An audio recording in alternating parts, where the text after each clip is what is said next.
This week on your old school RuneScape update, quality of life improvements come to the Shades of Mort'ton, delivering valuable fixes for a 20-year-old piece of content. Also, make-X for bold fletching, wilderness agility changes, and a mid-level look at Slayer and our future PvM aspirations.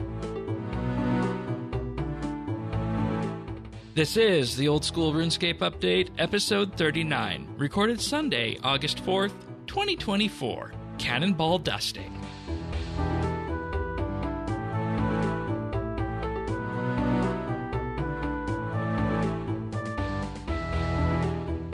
Hello, everybody, and welcome to another episode of the Old School RuneScape Update. Sirion and myself are in this week a little bit later than usual due to scheduling this week, but we still wanted to deliver a podcast for you guys here. So how goes it this week?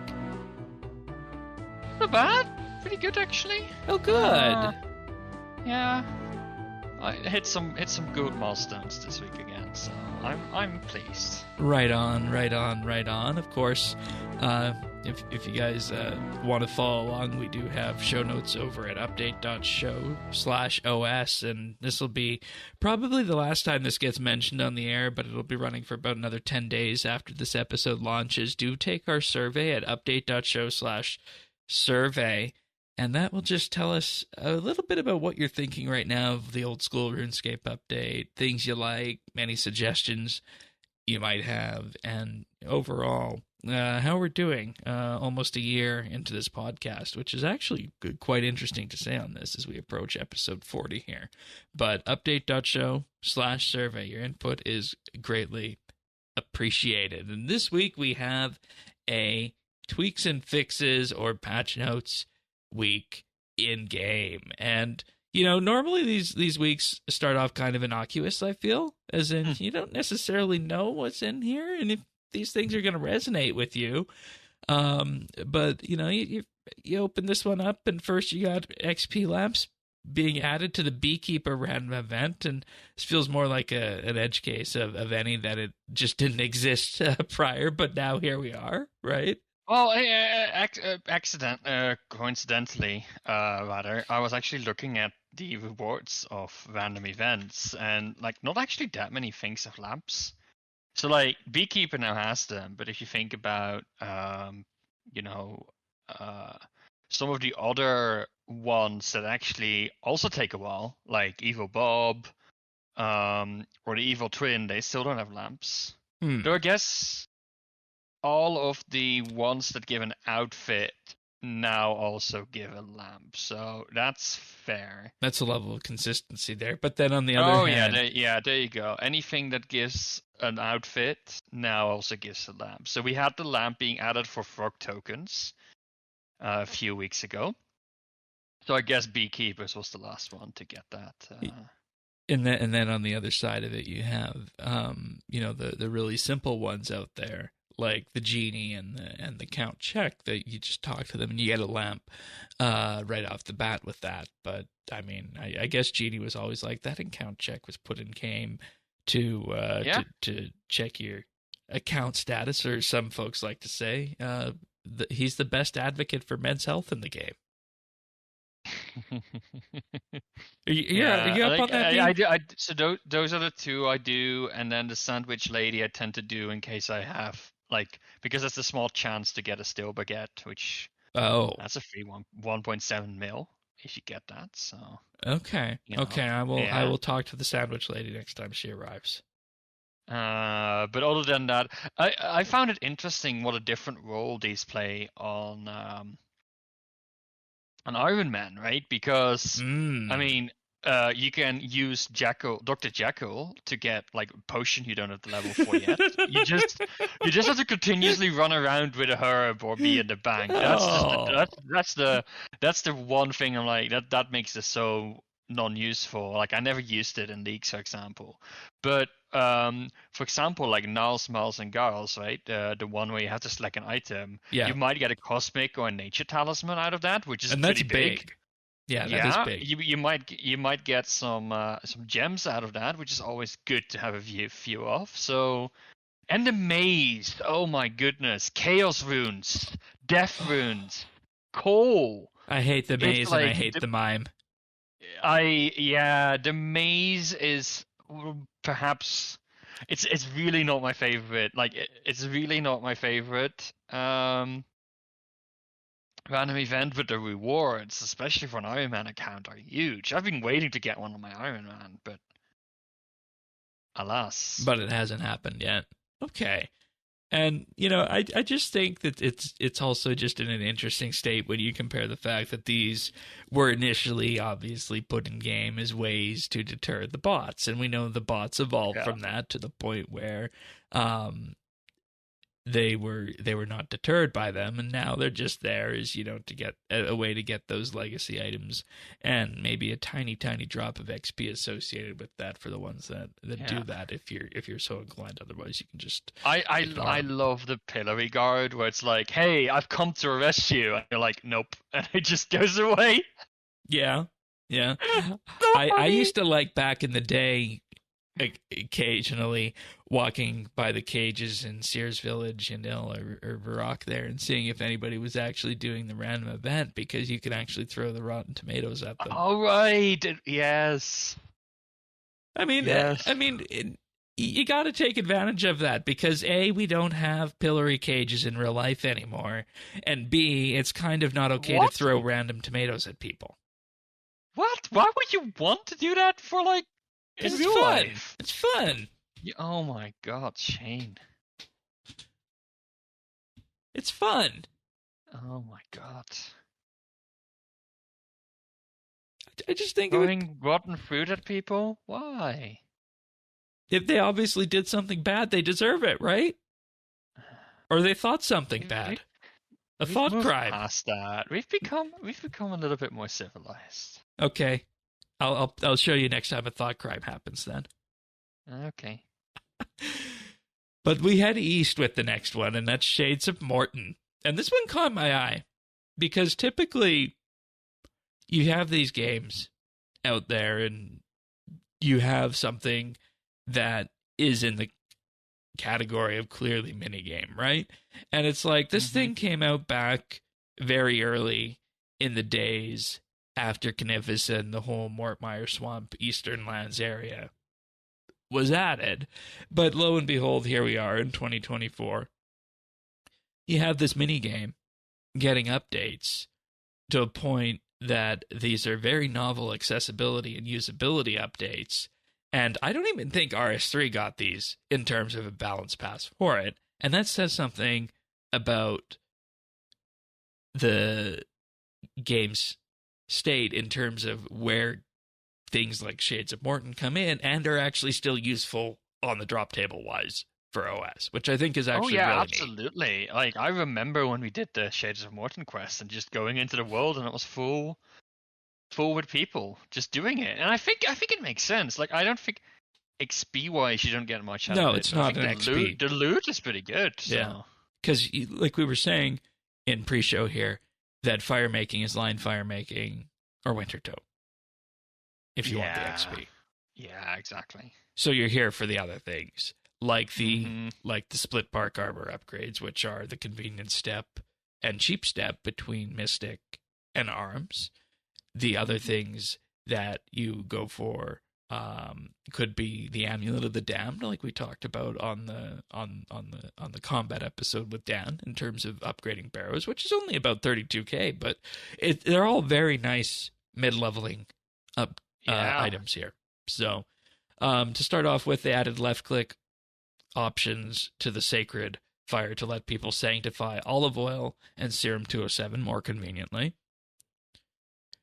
Also, sanctifying an item with the Sacred Fire will automatically continue sanctifying vials in your inventory until you run out of sanctity or cancel the action.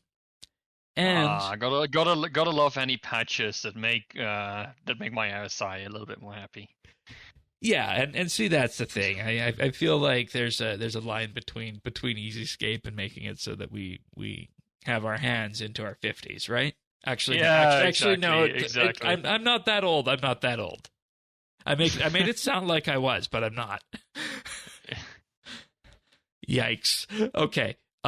Where was I on this list? Also, they made it so that you use less serum 207 when you're sanctifying 5% flat per dose, down from 20%. You still need the 20% to actually perform the action, so it just uses less. Because I think that the serum 207, if I remember correctly, it's not a complicated thing to make. I think it's just Tarrowman and ashes of all things. Yeah. It's just you acquire the sanctity, which is a pain to stack up, and this streamlines it a little bit. So I think that's good. Yeah. You wouldn't want to probably taste that, combining Tarrowman and ashes. No. So that to be honest, the kind of stuff we actually put into our potions. Yeah, I wouldn't drink that. Red spider eggs. No. Anyone? No. Hey, that would be a fun thing for a Patreon reward. Making RuneScape potions and drinking them. No, that's not happening. Okay, I mean, if I have to do that, I'll choose the energy potion. Hairlander and chocolate, right? Exactly. Okay. All right. A make all menu now appears when using the sacred oil to make pyre logs. Adjusted fire making XP and making pyre logs to be a flat 5%, or rather flat 5 XP per dose of sacred oil consumed instead of a variable rate based on how many doses are in the vial. Variable rate, that sounds like... I would need to look up what that was like before, but... I mean, this makes sense. So. Yeah. The pyres now have the left-click options for adding pyre logs, and shade remains automatically. It'll prioritize the best pyre logs available. You can still select them manually if desired. And the players will be warned of trying to burn the pyre logs without the appropriate shade remains. Yes, I do remember doing that before. So, overall, these changes to Shades of Mort'ton are pretty good, I'd say. And, when you look at it in terms of where this minigame was and, when it first came out, looking at the wiki here, October 18th, 2004, this launched. 20 years almost. That's 20 years old? Wow. What other game provides quality of life updates for 20-year-old content? That's a fun one to ask and see if anything out there actually does that. Yeah, I mean it's pretty impressive. But like, what game has content that is 20 years old that's still being actively played? Counter-Strike. Yeah, okay. Team Fortress 2, I guess. Oh yeah. No, but like that's very different games, right? Like if you look fair. at MMOs specifically. I don't know. I don't have an answer for you on that.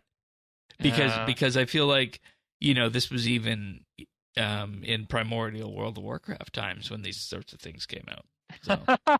Right. World of Warcraft is 2002, right? If I remember correctly.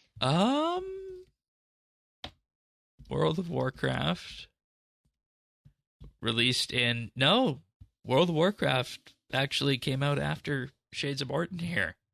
November 23rd, 2004. 2004? Okay, I'm not too far off then. On the 10th anniversary of the Warcraft franchise. Gotcha. 3 years after it was announced in September 2001. Amazing. Well, I think we just pack it in here. No, we're not doing that. Make X option has been added when fletching bolts, similar to how it is when fletching darts. You see the direction this is going here.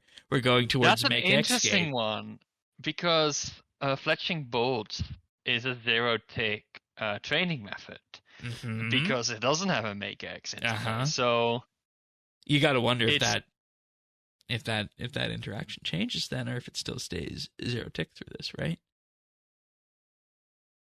Yeah. It must still be an option. It must still be an option. Because there's those articles out there on the wiki that detail, how to 0 tick fletch bolts, run around the game world and do other things, right? Yes, exactly. Like it's a very it's a very popular thing to do, and I feel like we would have seen the internet rise up if that was no longer an option. Exactly. That's been mostly the way. I haven't actually tested it. I have a bunch of bolts banged, but that's how I sort of went about this. Draken's medallion can now be reclaimed from Purdue's shop for 30,000 GP if you lose it. And, I just think it's good to have these sorts of reclaim items or reclaim options on things like this, because it's just a nicer thing than having to run out back to who knows where to pick up some random obscure thing. Oh, yes. Mm-hmm. So, it's like, it's not cheap, but it's a reasonable price, I think, it's a reasonable price, I think. Yeah, it's not token price, but it's basically convenience, right? Yeah. The plank make spell will now convert the first log in your inventory, depositing the resulting plank in the first slot. So I'm guessing what it did before, and, don't have magic level to use this as of right now, but it would start off where you would click it. Is my guess. It would just do the one that you click, right? Which means you had to move your mouse. It's like using tinderbox on a log. Okay, got it. And now basically you can position it on the bottom right and just click. Like you can basically do the same as you do with High Oak now. Oh, so what you could basically do with this then is, if you had the money behind it and you wanted to use this as your magic training method, you could just reorder the spell book and then exactly. Just click. Away you go. Exactly. And that's a nice change, I think. It is.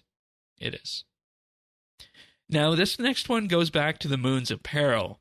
100% weapon accuracy has been added during the Eclipse Moon's clone phase, which will now be present for all attack styles. Yeah, this has to do with a recent update that broke the Eclipse, Eclipse Moon. What update was it? I think it was it was Wargraphic Sleeps. I reckon it has to do with the Tormented Demons tech. That was my hypothesis at the time. Because actually Tormented Demons did do some accuracy shenanigans, basically. And that broke the Eclipse Moon, and it took quite a few hotfixes to get that fixed. So my guess is that what they have implemented right now is to basically simplify that logic. Right. So this is just kind of, let's just short circuit this and make it so that it'll work for all the of course, like, out there. We actually are seeing now that the Tormented Demons also are keeping 100% accuracy, even though that was not originally intended. Because when they fixed it and reduced the accuracy, there was a lot of outcry. Yeah, that makes sense. I know I really dislike missing in the game. So I agree. Bad, that's true. It feels bad, except for when you're doing seagull splashing, I guess. Yeah, that's right. And I feel like this could be a whole rabbit hole to have a discussion on accuracy and how that is the bane of my combat experience presently on old school, leveling up, and how I'd like to see that go away. But I don't necessarily know that that's the place for this here. But this had actually had me thinking that, the Perilous Moons combat encounter and the quest associated with it came out in March. And that's when you and I did this. And we've improved a lot combat-wise since then. And I think it would actually be really fun to go back there and just see how that lands now. I've been meaning to go back, but there's been so many other things to do. Yeah, fair. And finally, this one had my eye opening up. Laps removed are adjusted to 10 from 25 when logging out at the Wilderness Agility course. The laps will still get reset upon leaving the course. And yeah, so this is when you log out, right? Yes. And the idea of losing laps there is to make sure that it doesn't become just a viable method to log out whenever you see like another player even approaching. Yeah. To avoid PvMs. And yeah, that's why they now sort of reduce the like this is maybe a question for you, because I remember you actually spent some time there. Like how much time do you have to react if you see somebody approaching the course?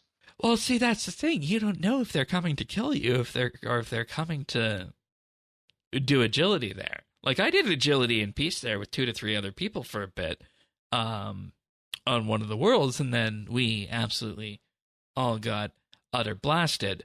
But the issue is that due to the way magic works, is that you can be frozen from very far away, and at that point you're kind of bound to your fate with that. So for people who know the way I play the game and the way I feel about chance games, the whole reason I went to the agility course is because I like the gamble of it. You know, the gamble of, you know, maybe you could pull off an hour and a half of agility unfazed there and come away with some money in addition to XP. So that was my idea behind it. I think my longest run without getting interrupted by a PvPer was about 35 minutes. Okay. So what do you think? What do you busy. think of this change then? I think it's good because, like, let's just be 100% honest here. It's 2024. We all have our own distractions and diversions in real life.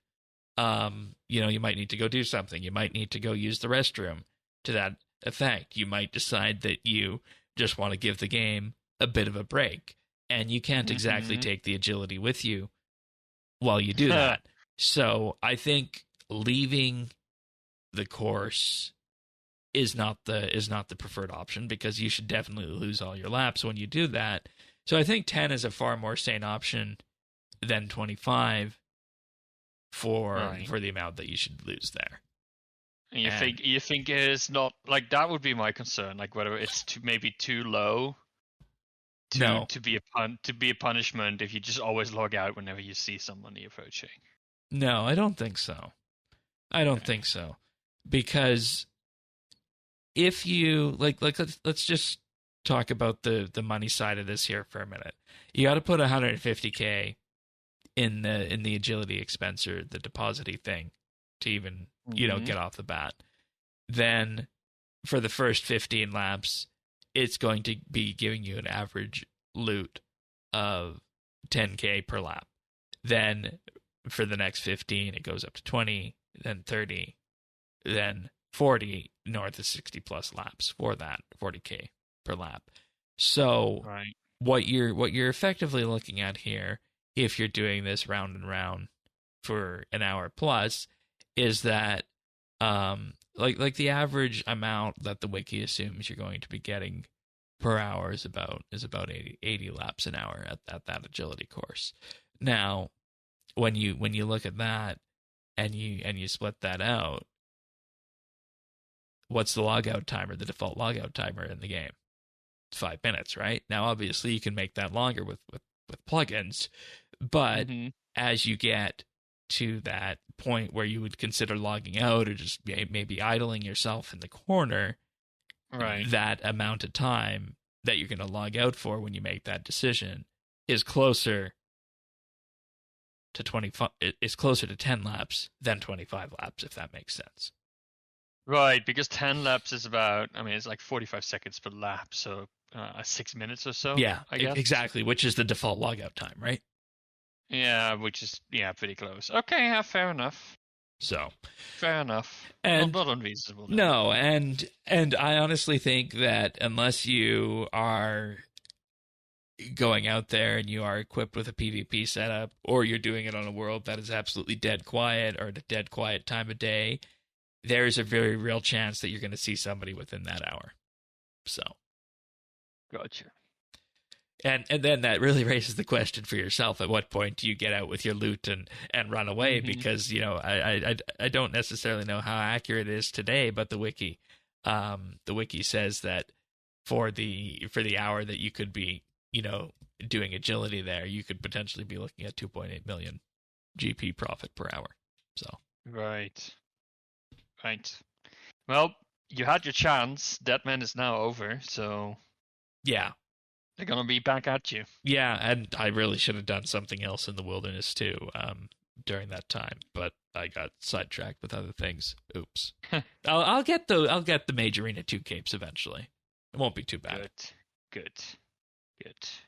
But something else that I probably need: Slayer partners.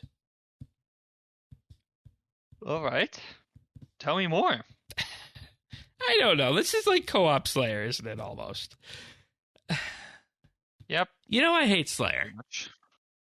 Oh, I know. And part of me wonders if this would make it easier. I don't know. Because you have to split XP on it, right? Like you get you basically split XP on tasks, yes. I mean, you get some... Like, the points are actually better because you still get all the bonuses, so... Like, in terms of Slayer points, it's net positive, but other than that, you get what you put in. So it's just that your tasks are twice as fast, basically. That's and it's a social thing too, I would say. And maybe if somebody just needs a bit of reassurance going towards a task, I feel like that's probably a good time to do this. But I was talking to you this week about this, and the funny bit is that you said you can't wait to hear me complain about this. But the reality is, when it comes to an actual content update, I think this is actually a good thing for the Slayer skill. As much as I don't like the skill, I feel like this is a good thing.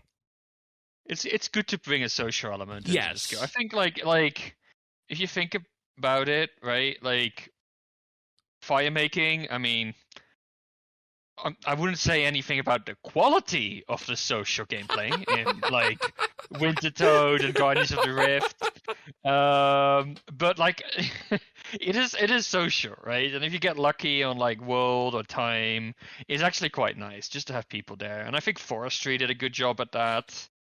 Oh yeah, absolutely. So I'm glad that Slayer is getting that element, because it is really a skill that would otherwise be very hard to make feel multiplayer. Yeah, because what happens when you put people trying to do the same Slayer task in the same room?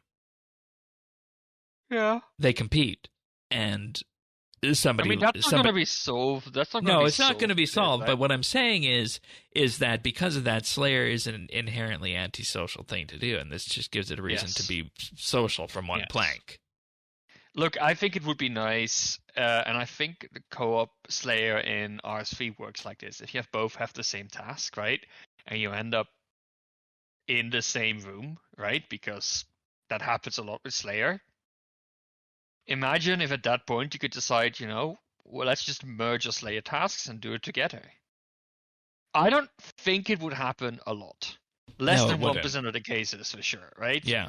But still, it having that option, I think, is nice. Yeah. And if I were doing Slayer and somebody came and was like, hey, you want to, I would never ask. I would log out because I'm a socially awkward, nerd.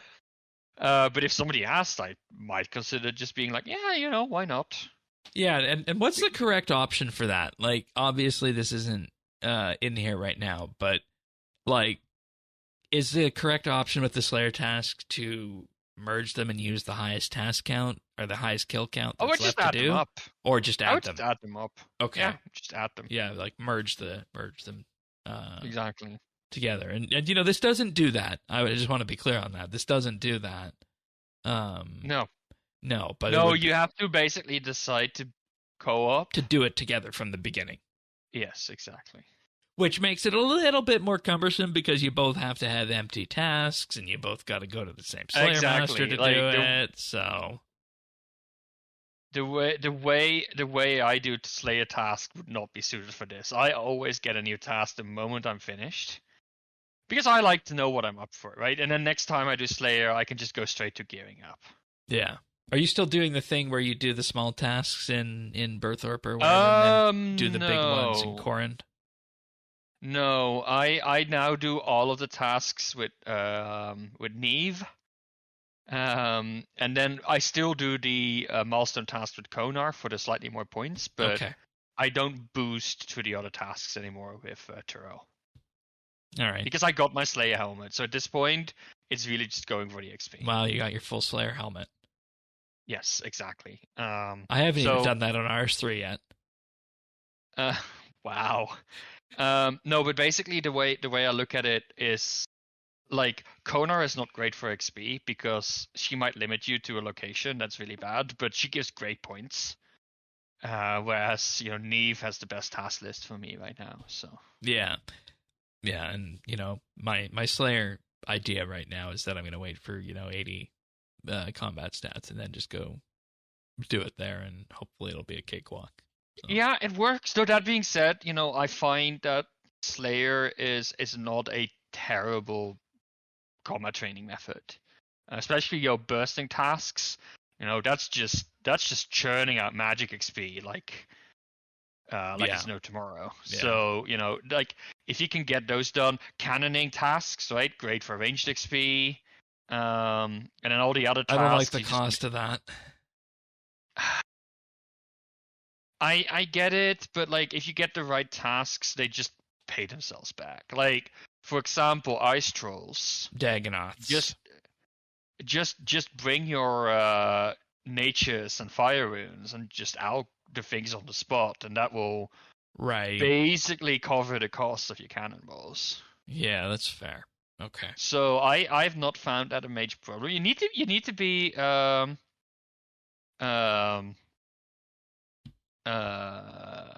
need to be smart about what you use, but yeah, and I think part of the problem is that last time I tried cannoning Slayer was leagues, and you have the Iron Man issues of acquiring enough cannonballs. Oh yeah, then you have to make your own, and like it is really interesting. Like there's really no good reason to make your own cannonballs ever. No, there's not. Like it's not even a good smithing training method. No, it's slow and it's yeah, exactly. Like no. So always buy your cannonballs. And the interesting thing is, I guess they're dropped from Fortis Coliseum drops them in batches of 80 at a 1 in 7 drop rate. There you go. So they Nex do get also into drops the game. them in as well as a common drop, as does the Phantom Muspa. So I guess those are our sources of dropped cannonballs. Exactly, and they've gotten a little bit more expensive recently, but they're still only 236 per cannonball. So it's really not so bad. Yeah. Where would you want to use these granite cannonballs? What the heck? Granite cannonballs? Yeah, you can rub granite dust on a cannonball, and it increases the max hit from 30 to 35. I would never use them. I would never use them. Never heard anything about this. Yeah, and granite dust is dropped by the grotesque guardians found on the Slayer Tower's rooftop. Yeah, I don't think I've ever seen people use these. They always, but here's the thing: the grotesque guardians always drop granite dust, and granite dust is not tradable. So after you do, you can't really do anything else with them. So you might as well. Put some granite dust on your cannonballs. That's fair. So dusting your cannonballs. That's right. Anyways, we're off the topic of Slayer partners, so that means that segment of the show is done for people unaware of how this works here at Old School RS Updates. So what have you been up to this week? I have all of the levels necessary to get my Questscape. It's done. Woo! Done. I got 69 Slayer. Nice. Yes. Yeah, I'm happy with it. It felt like a good milestone to hit. I'm gonna keep going to 70. Yeah, The round last off the task, number. yeah, exactly, round of the number, because it's like um after I also got 70 fishing this week by just AFKing at barbarian fishing. It just, I don't know. Temporis is nice and all, and it's not too bad, but I there was no reason to do it over barbarian fishing, I No, felt. it's not as efficient as doing It, that AFK wise, and no, exactly. you're better off leaning Yes, backwards and reaping the benefits of exactly. that, I guess you could say, with that. So with that, if I get Slayer to 70, I would have all but Runecraft to level 70. So that feels like a nice milestone to do. I might do more Slayer. Like, it sounds like um Hey, you have just over 3 weeks here to get 92. no, that's not happening. That's not happening. No, no, no, no. I mostly see it as a good variation, like Nightmare Zone on the one end, and then just Slayer on the other end, and that should give like that. I think that's more manageable than a long singular grind. And Yeah, combat is going to be the main thing I need to yeah, focus on. yeah. And to be honest, I was doing I got 69 Slayer during my first ever bursting task, and it's great. It's so fast at that point. If you And see, get those, that's the thing I really like about Magic and Ranged is that we have those AoE options to really jack that XP per exactly. hour up, and I wish we had something like that for the melee skills. Yes, and that would be great. But it's absolutely amazing to just do it, and it takes a while to get. I wanted to do it like in the morning because less competition. So it took me a while to get an empty world, but once you do it, it one of the quickest layer tasks I've ever done. What was the At task? least Dust Devils. Okay, okay, It's yeah, one of the that's better good. tasks. Yeah, Yeah, it's one of the better and you did tasks. that in the dungeon from Desert Treasure, right? No, I did it in the catacombs because I have Okay. two of the totem pieces and I want the third one. So I Mm. can go and do Skotitso and get myself some combat achievements. So um, You didn't get a that's dragon chain. sorry. You didn't get a dragon chain. No, I did not. I did get a whole bunch of mystic staffs that will sell for a little bit, so I got my rune cost recouped. But yeah, that's what I've been doing. I like it. It's been good. So yeah, 70 Slayer, and then probably going back into more combat training somehow. We'll see. Yeah. 1 out of 32,768 chance of Dust Devil dropping a dragon chain. Oh yeah, no, I did not kill that many. It was a fairly short task. But yeah, next time I get a task, I'll definitely be. I bought the extension, so you can, for a whole bunch of tasks in a Slayer shop, reward shop. Most of them cost 100 point. You can get extensions for like 100 points each. Most of them. Okay. So I got that, which will, next time I get a task, make me actually spend some time there. And then the next thing I'll be getting probably is I believe it's the bracelets. I forgot the name. There's like two kinds of jewelry. One of them has a chance of basically counting your kill twice to make the task go faster, and one of them has a chance to make the kill not be counted. To extend out the task.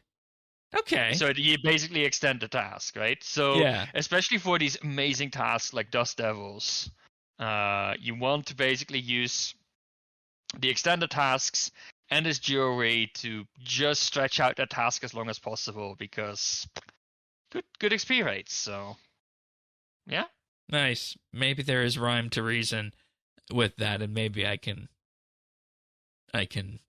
coax myself into liking the skill now that hopefully I won't be, just I wouldn't say I like the skill now, but I didn't mind the bursting so much. I wouldn't want to do it for a long period of time, but yeah, that's fair. It's good. It's nice. Alrighty. Well, as for me this week in game, not too much on my end.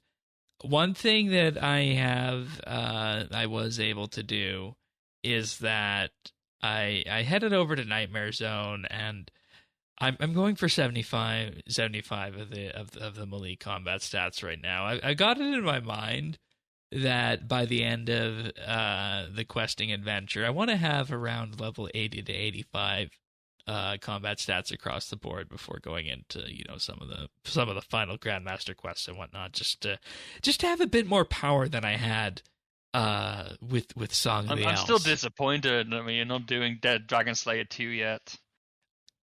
Yeah, that's funny because we actually have the requirements unlocked for that. Yeah, I need to convince you to do it earlier. Unlock Vorka. Well, get the best in slot range cape. Well, if that's how it's going to be, I need to just go and get 80 attack over the next week or so. No, for Dragon Slayer 2, you only really need highly ranged. Okay. Well, I got to do that then, because I only have 70 ranged. But for that, you want to do Monkey Madness 2, right? This other Grandmaster quest. But for that, you need Slayer. And herein lies. You're not doing demonic. No. Anytime soon. No. But just the regular monkeys are fine too for chinning there, because that was how we did it back in the olden days of 2006. I mean, you can also Nightmare Zone ranged. Yeah, you can, but I don't think it's nearly as effective as chinning those monkeys, is it? I don't think. Chinning is it's more expensive though. Yeah. And see, that's the thing. It's a question of, do you go for the XP per hour, or do you go for what is going to effectively be easier? And I'm slowly but surely, and this is something I was going to say here, I intended to go this weekend, but I just didn't have the time for it, hence the later show recording. I want to effectively pivot all my combat training to XP per hour based rather than lean backward, AFK, Nightmare Zone. And to me, what that involves doing is probably heading back to Scurious at this point. Do some rat extermination. Yeah, some rat extermination. I ran the numbers on the DPS calculator. And, presently the setup I have is better, is a better max hit than the bone mace, but the bone mace just has a tiny bit more accuracy associated with it. Even still, just also don't attack. Don't forget that with the bone mace, you can kill the rats that get spawned basically one tick super quickly. Yeah. Exactly. And because you always do max hit on that, that's where a bunch of your XP per hour is going to come from. Yeah. Because you do get the full XP, I think, for killing them. Like, that's what I found out. Like, I typically kept them alive, those rats, because I didn't really have like a good way of dealing with them. But I reckon if you start killing those, that's a good. Did you have a bone mace when you did it? No, I still don't. I have not gotten a single spine drop. Okay.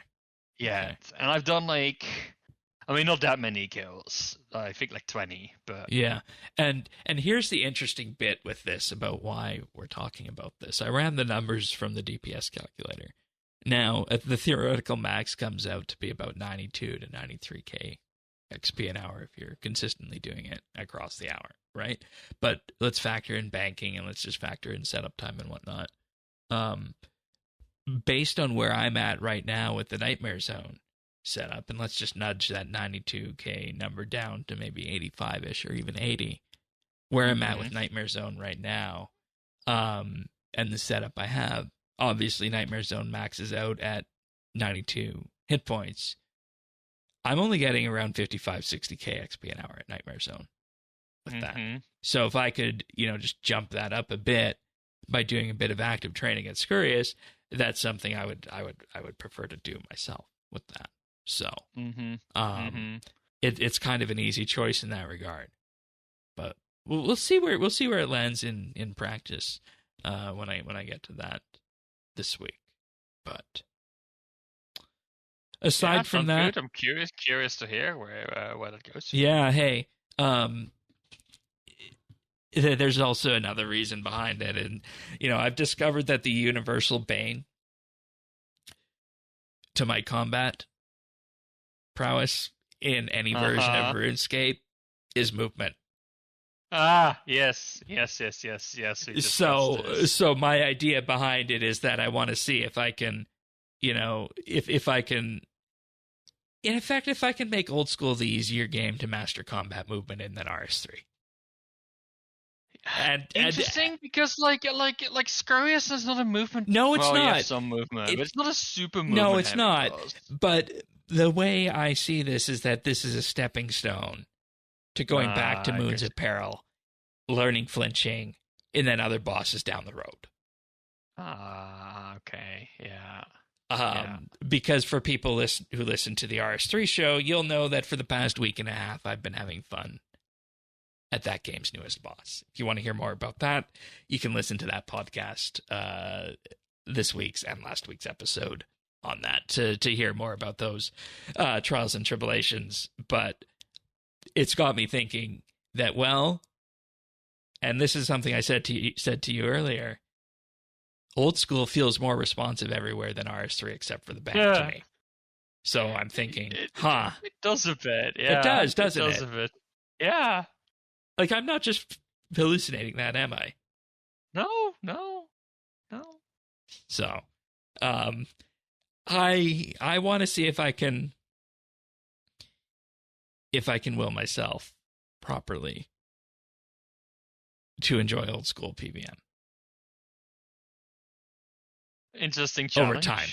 Yes. Interesting challenge, but curious to hear how that goes as well. Yeah, but because, I got multiple, and I was very effective at doing things like Zulrah in leagues. I was very effective at doing things. You actually had multiple kills. Like I just did the one. I didn't do Corrupted Gauntlet, but I did regular Gauntlet. I had no problem with that as well, which is weird to me because everybody says Gauntlet is the hallmark of what Old School PvM is when it comes to movement and whatnot.